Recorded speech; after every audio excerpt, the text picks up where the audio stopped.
시대의 소망 제19장 야곱의 우물가에서 예수께서는 갈릴리로 가시는 길에 사마리아를 지나셨다.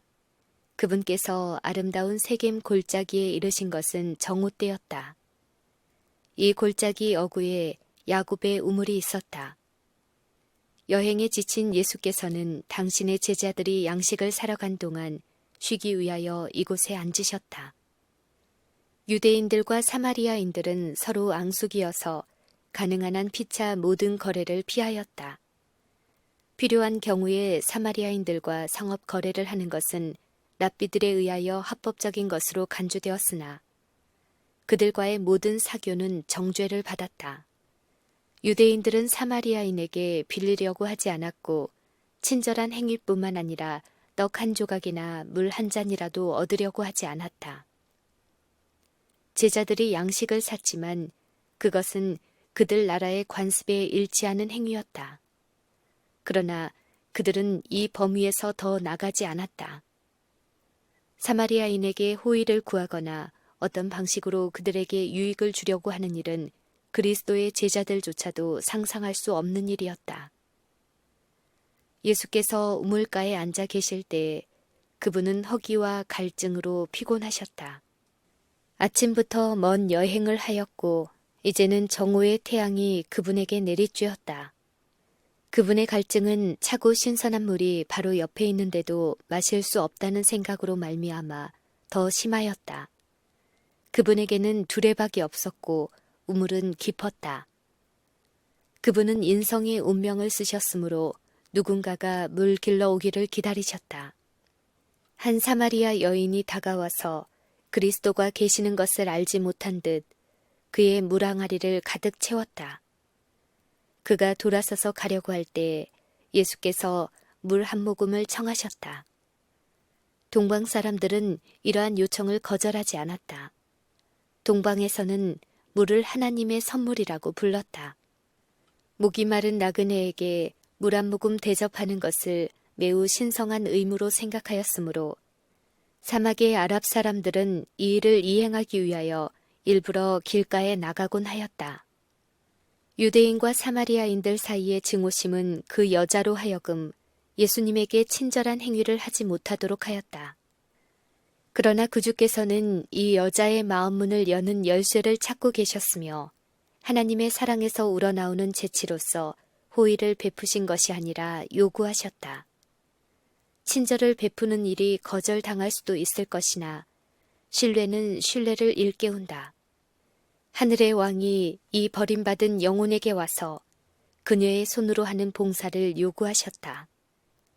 태양을 만드시고 깊은 바다를 통제하시며 땅의 물샘과 수로를 여신 그분이 야곱의 우물에서 당신의 피곤을 푸시고 물 한 모금의 선물까지도 낯선 사람의 친절에 의존하셨다.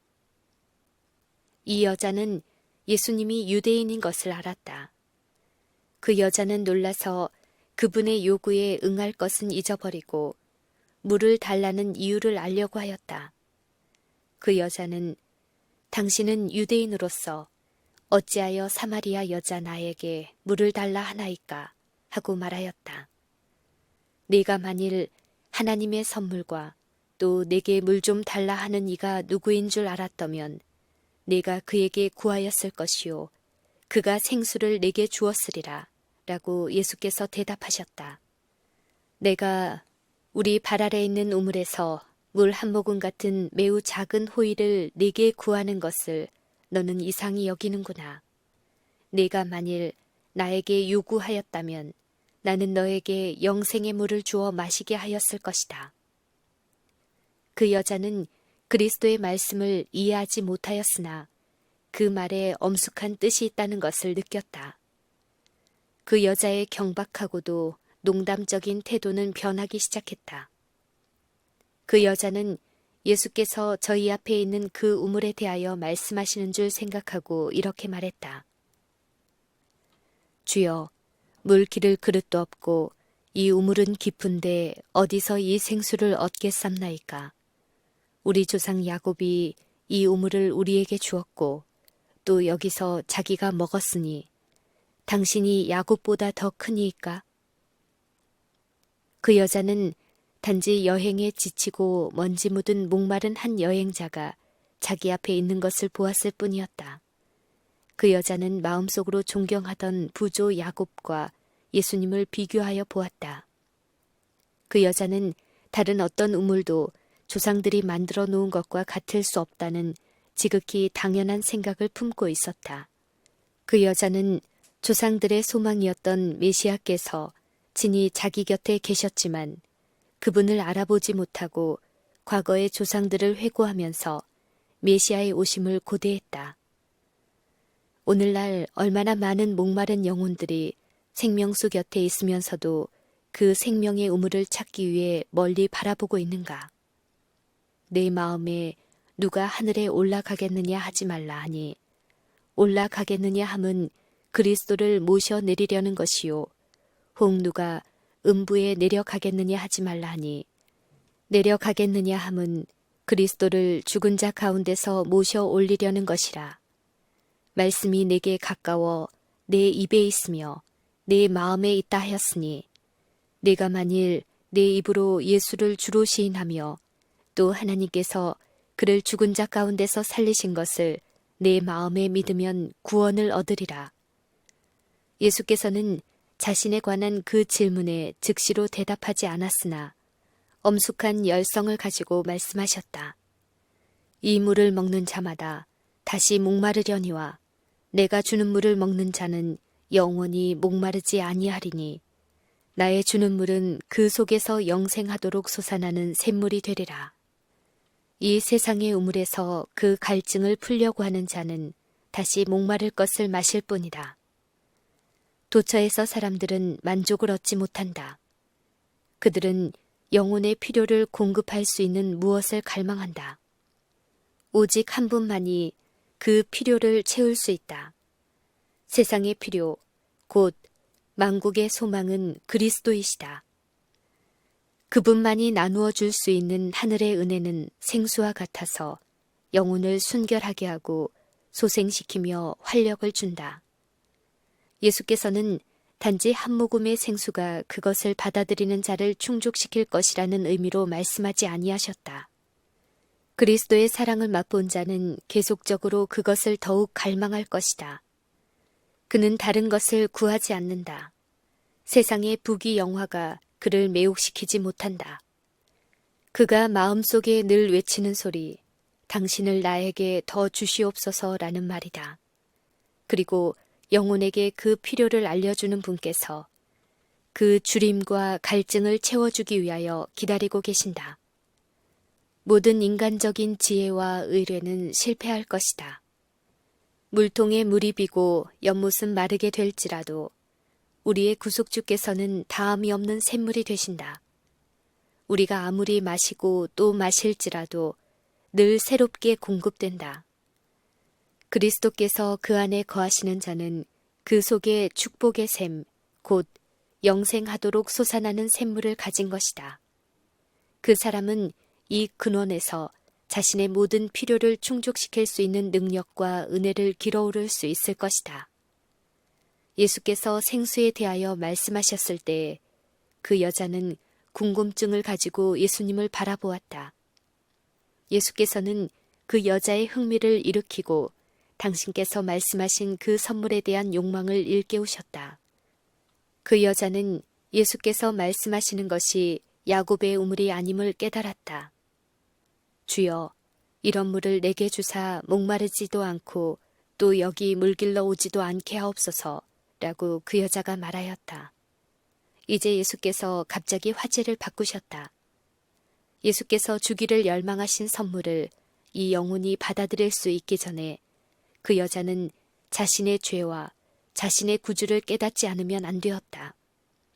예수께서 가라사대 가서 내 남편을 불러오라 하시니 그 여자는 나는 남편이 없나이다 라고 대답했다. 이와 같이 말하므로 그 여자는 그 방면에 대한 모든 질문을 막으려고 하였다. 그러나 구주께서 계속하여 내가 남편이 없다 하는 말이 옳도다. 내가 남편 5이 있었으나 지금 있는 자는 내 남편이 아니니 네 말이 참되도다. 라고 말씀하셨다. 듣고 있던 여자는 떨었다. 신비한 손이 그 여자가 살아온 역사의 페이지를 넘기면서 그 여자가 영원히 숨겨두기를 바라던 사실을 눈앞에 전개시키고 있었다. 그 여자의 생애의 비밀을 뚫어보실 수 있는 그분은 누구였던가? 그 여자의 마음속에는 영원한 것과 지금은 숨겨져 있는 모든 것이 드러날 미래의 심판에 대한 생각이 들었다.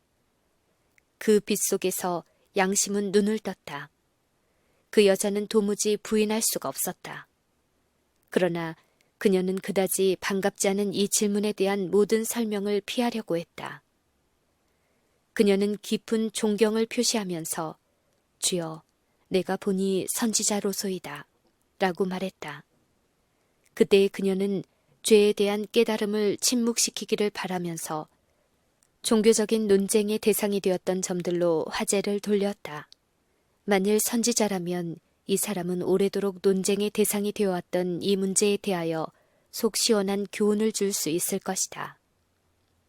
예수께서는 그 여자가 자기의 원하는 대로 화제를 이끌어가고 있는 것을 참을성 있게 허용하셨다.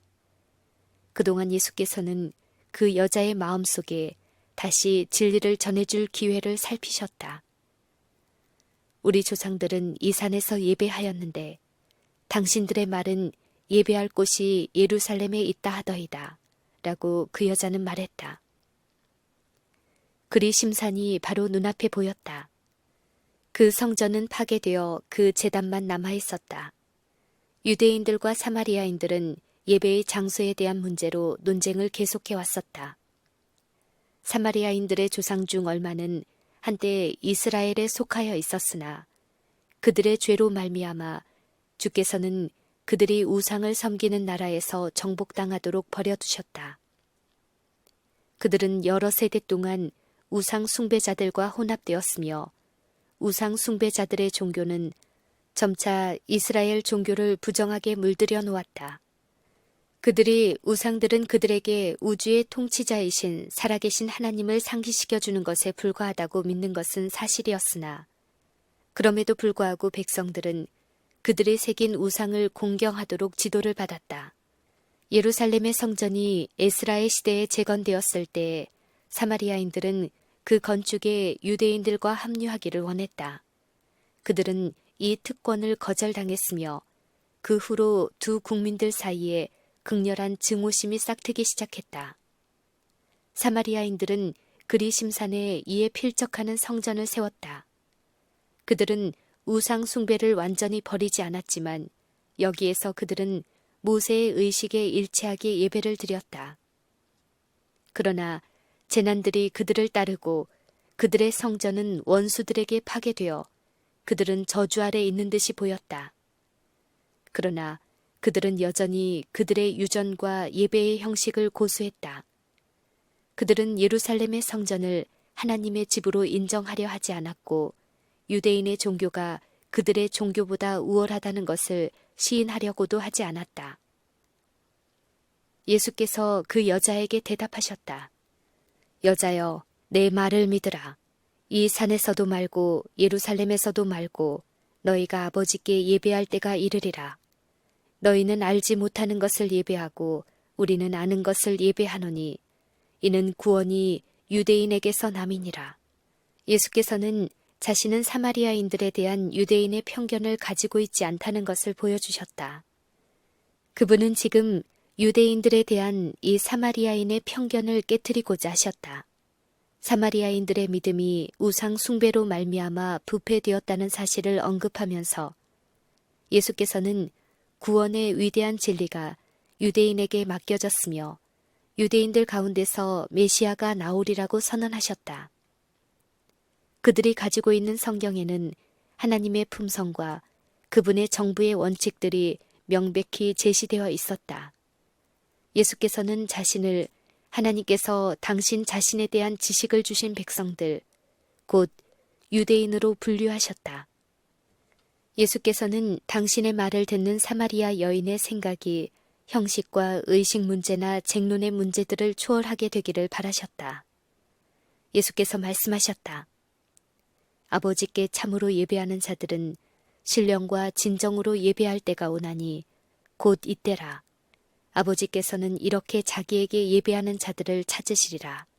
하나님은 영이시니 예배하는 자가 신령과 진정으로 예배할지니라. 예수께서 니고데모에게 사람이 거듭나지 아니하면 하나님 나라를 볼 수 없느니라고 말씀하셨을 때에 드러내셨던 것과 같은 진리가 여기에 선언되어 있다. 거룩한 산이나 성전을 찾음으로 사람들이 하늘과 교통하게 되는 것은 아니다. 종교는 외형적인 형식과 의식에 한정되어서는 안 된다. 하나님께로부터 나오는 종교가 하나님께로 인도하는 유일한 종교이다. 우리는 그분을 올바로 섬기기 위하여 성령으로 거듭나야 한다. 이것이 마음을 정결하게 하고 정신을 새롭게 하여 우리에게 하나님을 알고 사랑하는 새로운 능력을 줄 것이다. 이것은 우리로 하나님의 모든 요구에 즐거이 순종하게 만들 것이다. 이것이 곧 참된 경배이다. 그것은 성령께서 역사하신 열매이다. 모든 신실한 기도는 성령에 의해 작성되며 이러한 기도는 하나님께 간합받을 수 있다.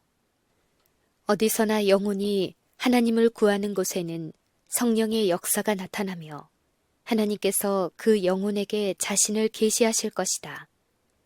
하나님께서 이러한 경배자들을 찾고 계신다. 하나님께서는 그들을 받아들여 당신의 아들과 딸로 삼으시기 위하여 기다리고 계신다. 그 여자는 예수님과 이야기할 때에 그분의 말씀에 감동을 받았다. 그 여자는 자기 백성들의 제사장들이나 유대인에게서 이러한 취지의 말씀을 들어본 적이 결코 없었다. 자기 생활의 과거가 자기 앞에 펼쳐졌을 때에 그 여자는 자신의 큰 부족을 깨닫게 되었다. 그 여자는 수가의 샘물로는 결코 만족할 수 없는 영혼의 갈증을 깨달았다. 자기가 이제까지 접촉하여 오던 어떤 것도 자기의 필요를 이와 같이 크게 깨닫게 해준 적이 없었다.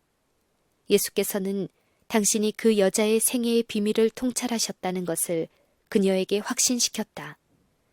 그럼에도 불구하고 그 여자는 예수가 자기를 불쌍히 여기고 사랑해주는 친구라고 느꼈다. 예수의 임재의 순결이 그녀의 죄를 정죄했으나 그분은 책망은 한마디도 하지 않고 영혼을 소생시킬 수 있는 당신의 은혜에 대하여 말씀하셨다.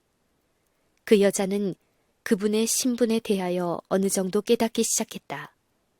혹시 이분이 오랫동안 기다려오던 메시아가 아닐까 하는 의문이 그 여자의 마음속에 일어났다.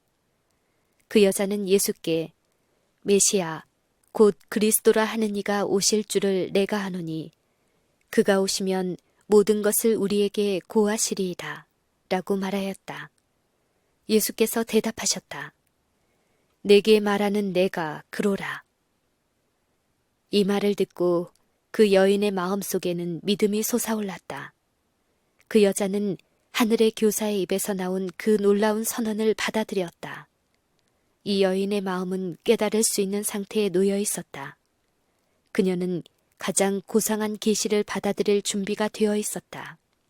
그 이유는 그녀가 성경 말씀에 흥미를 느꼈으며 성령께서 더욱 많은 빛을 받도록 그녀의 마음을 준비시키고 계셨기 때문이었다.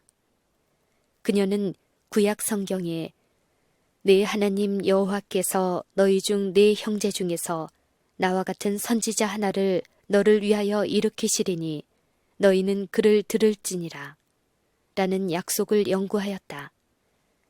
그녀는 이 예언을 이해하기를 갈망하였다. 빛은 이미 그녀의 마음을 환히 비추고 있었다.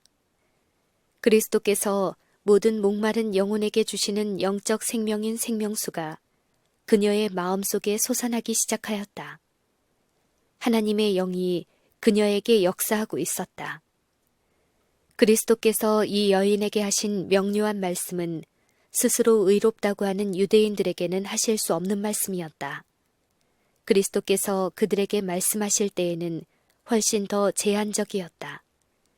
유대인들에게는 말하지 않고 후에 제자들에게 비밀을 지키라고 명하셨던 것이 그 여자에게는 계시된 바 되었다.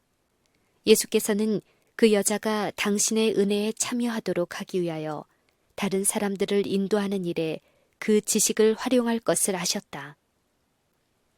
제자들이 심부름 갔다 돌아왔을 때 그들은 주께서 그 여인과 이야기하시는 것을 보고 놀랐다. 예수께서는 원하던 시원한 물 한 모금도 마시지 않고 당신의 제자들이 가져온 음식을 먹기 위해 멈추지도 않으셨다. 그 여인이 간 후에 제자들은 예수님께 잡수시도록 간청했다. 그들은 예수께서 잠잠히 깊은 명상에 골몰하고 계심을 보았다. 그분의 얼굴이 밝게 빛났으므로 그들은 그리스도께서 하늘과 교통하시는 것을 방해할까봐 두려워하였다. 그러나 그들은 예수께서 기진하여 피곤하시다는 것을 알았으므로 예수님의 육체적인 필요를 그분에게 알려주는 것은 그들의 의무라고 생각했다. 예수께서는 저희의 애정어린 염려를 인정하고 내게는 너희가 알지 못하는 먹을 양식이 있느니라 라고 말씀하셨다. 제자들이 누가 그분에게 먹을 것을 갖다 드렸을까 하고 궁금히 여길 때에 예수께서는 나의 양식은 나를 보내신 이의 뜻을 행하며 그의 일을 온전히 이루는 이것이니라 라고 설명하셨다. 예수께서는 그 여인에게 하신 당신의 말씀이 그 여자의 양심을 깨우쳤을 때에 기뻐하셨다. 예수께서는 그 여자가 생명수를 마시는 것을 보셨다. 그리하여 그분의 주림과 갈증은 채워졌다. 예수께서 하늘을 떠나 이루기 위해 오셨던 사명의 성취는 당신의 사업을 행할 능력을 구주에게 주었으며 그분으로 인간의 필요를 초월하게 하였다. 진리를 위해 줄이고 목마른 영혼을 섬기는 것이 그분에게는 먹고 마시는 것보다 더 기쁜 일이었다. 예수께서는 그것이 안위와 원기 회복의 요소였다. 자비심은 그분의 영혼의 생명이었다. 우리의 구속주께서는 자신을 인정해 주기를 갈망하신다. 그분은 자신의 피로 사신 자들의 동정과 사랑을 갈급해 하신다. 그분은 말할 수 없는 희망을 가지고 그들이 당신께로 와서 생명을 얻기를 갈망하신다. 어머니가 자기의 어린 자녀에게서 지성의 눈이 트인다는 것을 말하여 주는 그 인정의 미소를 고대하는 것처럼 그리스도께서도 사람의 마음속에서 영적 생명이 시작되었다는 것을 드러내주는 고마워하는 사랑의 표현을 고대하시는 것이다. 그리스도의 말씀에 귀를 기울였을 때 그 여인은 기쁨으로 충만하였다. 그 놀라운 계시의 말씀은 그녀를 거의 압도하였다. 그는 물동이를 버려두고 다른 사람에게 기별을 전하기 위하여 동네로 돌아갔다. 예수께서는 그 여인이 왜 떠나갔는지를 아셨다. 그가 물동이를 버리고 갔다는 것은 그분의 말씀의 감화에 대하여 증명하는 것이 틀림없었다. 영혼의 간절한 소망은 생수를 얻는 것이었다. 그녀는 우물에 나온 용무도 잊어버렸다. 그녀는 구주의 목마름을 채워드리기 위하여 물을 떠드리는 것도 잊어버렸다. 그녀는 마음의 기쁨이 넘쳐서 자기가 받은 귀한 빛을 남에게 전하기 위하여 길을 재촉하였다. 그 여인은 동네 사람들에게 나의 행한 모든 일을 내게 말한 사람을 와보라. 이는 그리스도가 아니냐 라고 말하였다. 그의 말은 그들의 마음을 움직였다. 그 여인의 얼굴에는 새로운 표정이 있었으며 그녀의 전체의 용모에 변화가 생겼다. 그들에게 예수를 보려는 마음이 생겼다. 저희가 동네에서 나와 예수께로 오더라. 예수께서는 여전히 우물가에 앉으셔서 당신 앞에 펼쳐져 있는 곡식밭을 바라보셨다. 밭의 부드러운 녹색이 황금빛 태양빛을 받고 있었다. 예수께서는 제자들에게 그 광경을 가리키면서 그것을 상징으로 하여 말씀하셨다. 너희가 넉 달이 지나야 주수할 때가 이르겠다 하지 아니하느냐. 내가 너희에게 이르노니 눈을 들어 밭을 보라.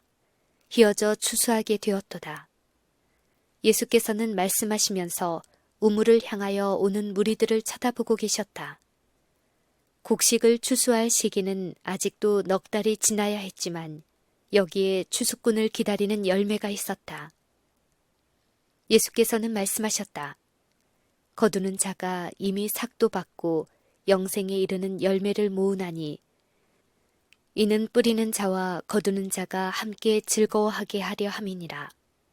그런즉 한 사람이 심고 다른 사람이 거둔다 하는 말이 옳도다. 그리스도는 여기에서 복음을 받아들이는 자들이 하나님께 바쳐야 할 신성한 봉사를 지적하신다. 그들은 그리스도의 산 도구가 되어야 한다. 그리스도께서는 그들의 개인적인 봉사를 요구하신다. 우리는 뿌리거나 거두거나 간에 하나님을 위하여 일하고 있는 것이다. 이 사람은 씨를 뿌리고 저 사람은 추수한다. 씨 뿌리는 자와 거두는 자가 모두 삭슬 받는다. 그들은 그들이 일한 보수를 받고 함께 기뻐한다. 예수께서는 제자들에게 내가 너희로 노력하지 아니한 것을 거두러 보내었노니 다른 사람들은 노력하였고 너희는 그들의 노력한 것에 참여하였느니라 라고 말씀하셨다. 구주께서는 이때의 오순절날의 위대한 수확을 바라보고 계셨다.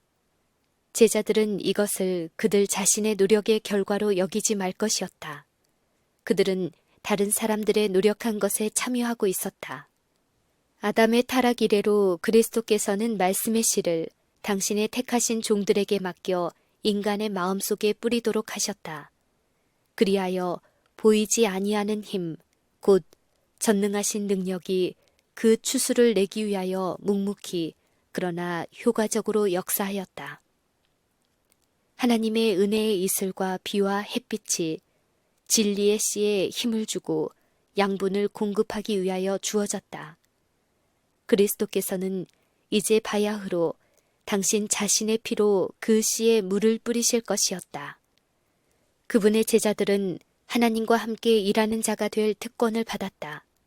그들은 그리스도와 옛 성인들의 동역자였다. 오순절에 성령을 부어주심으로 말미암아 수천 명이 하루에 회개하게 될 것이었다. 이것은 그리스도께서 파종하신 결과, 곧 그분의 사업의 수확이었다. 우물 곁에서 여인에게 하신 말씀으로 좋은 씨가 뿌려져서 그 추수가 얼마나 신속히 거두어졌던가. 사마리아인들이 와서 예수님의 말씀을 듣고 그분을 믿었다. 그들은 우물 곁에 계신 그분의 주위에 모여들어 예수님에게 질문의 화살을 퍼부었으며 이제까지 확실히 이해하지 못하였던 많은 사물에 대하여 그분께서 하시는 설명을 열심히 들었다. 말씀을 듣자 그들의 혼란은 깨끗이 가시기 시작하였다. 그들은 마치 암흑 속에서 돌연히 나타난 빗줄기를 더듬어 올라가다가 환한 대낮을 발견한 사람들과 같았다. 그러나 그들은 이 짤막한 대면에 만족하지 않았다.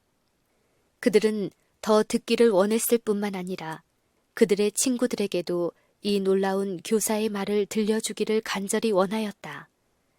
그들은 그분을 동네로 초청하였으며 그들과 함께 머물러 주시기를 간청하였다. 예수께서 이틀 동안 사마리아에 체류하셨고 더욱 많은 사람들이 그분을 믿었다. 바리새인들은 예수님의 단순하심을 멸시하였다. 그들은 그분의 이적을 무시하고 그분이 하나님의 아들인 표적을 요구하였다.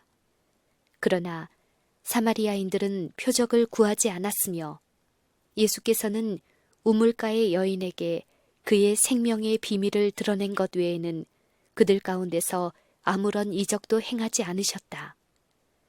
그럼에도 불구하고 많은 사람들이 그분을 받아들였다. 그들은 새로운 기쁨으로 여인에게 이렇게 말했다. 이제 우리가 믿는 것은 내 말을 인함이 아니니 이는 우리가 친히 듣고 그가 참으로 세상의 구주인 줄 압니다. 사마리아인들은 메시아께서 유대인뿐만 아니라 세상의 구속주로서 오시리라는 것을 믿었다.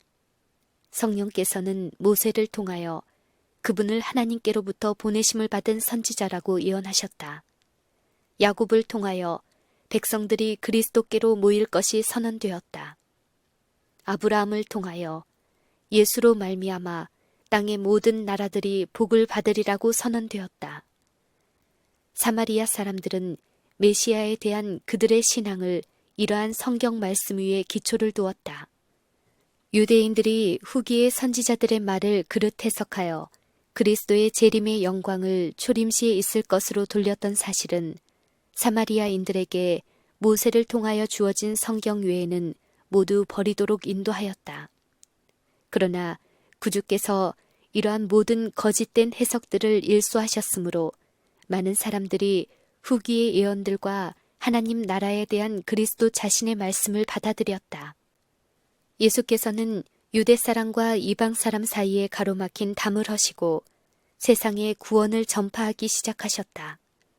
그분은 유대인이었지만 사마리아인들과 자유롭게 섞였으며 유대 나라의 바리새인의 관습을 무시하였다. 예수께서는 그들의 편견에도 불구하고 멸시받는 백성들의 친절을 받아들이셨다.